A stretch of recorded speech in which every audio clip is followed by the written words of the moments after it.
Best എന്ന് പറയുമ്പോൾ പലർക്കും മോശമായിട്ട് തോന്നും. പക്ഷേ ഈ സിനിമ കാണുമ്പോൾ അറിയാം ബെസ്റ്റ് ചെയ്യുന്നത് എന്തൊക്കെയാണെന്ന്. ഒരു ഭർത്താവിനും കാമുവിനും ചെയ്യാൻ പറ്റാത്തത് പല കാര്യങ്ങളും നമുക്ക് ബെസ്റ്റിയോട് പറയാം. ഇയാള് ഒരുപാട് പേരുടെ ബെസ്റ്റിയാണ് ഈ അഭിലാഷ് ഏട്ടായം. അല്ലേ? ശരിയല്ലേ?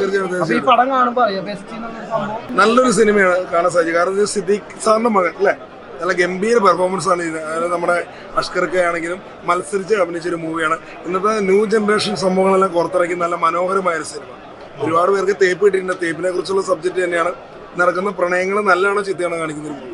പടം എന്ന് പറഞ്ഞു കഴിഞ്ഞാൽ ഇത് നല്ലൊരു മ്യൂസിക്കൽ എന്റർടൈൻമെന്റ് ഫാമിലി ഓറിയന്റഡ് സബ്ജക്റ്റാണ്. അതായത് മുസ്ലിം ഞങ്ങളുടെ ഇടയിൽ നമ്മളെ പോലെ അറിയാത്ത ഒരു സംഭവമാണ് ഈ ഇടക്കെട്ട് എന്ന് പറയുന്നത്. ഈ ഇടക്കെട്ട് വരുത്തി വെക്കുന്ന ചില സംഭവങ്ങൾ ആണ് ഇതിനകത്ത് പറയുന്നത്. എല്ലാം കോമഡിയാണ്. ആദ്യം ഫസ്റ്റ് ഹാഫൊക്കെ നല്ല കോമഡിയാണ്. പക്ഷേ എല്ലാ കോമഡി താരങ്ങളെയും നമുക്കതിന് കാണാൻ പറ്റിയിട്ടുണ്ട്. എല്ലാവരും അവരുടെ പെർഫോമൻസ് നന്നായിട്ട് ചെയ്തിട്ടുണ്ട്. പിന്നെ എടുത്തു പറയത്തൊക്കെ പുതിയതായിട്ടുള്ള ആൾക്കാരൊക്കെ നന്നായിട്ട് ചെയ്തിട്ടുണ്ട്. ഒരാളും മോശമല്ല. ബാക്ക്ഗ്രൗണ്ട് ആയാലും പാട്ടുകളായാലും മാപ്പിളപ്പാട്ടുകൾ നമ്മൾ കേൾക്കാൻ ഇഷ്ടപ്പെട്ടുള്ള പല പാട്ടുകളും വീണ്ടും കേട്ടപ്പോൾ നമുക്ക് വളരെ സന്തോഷം തോന്നി.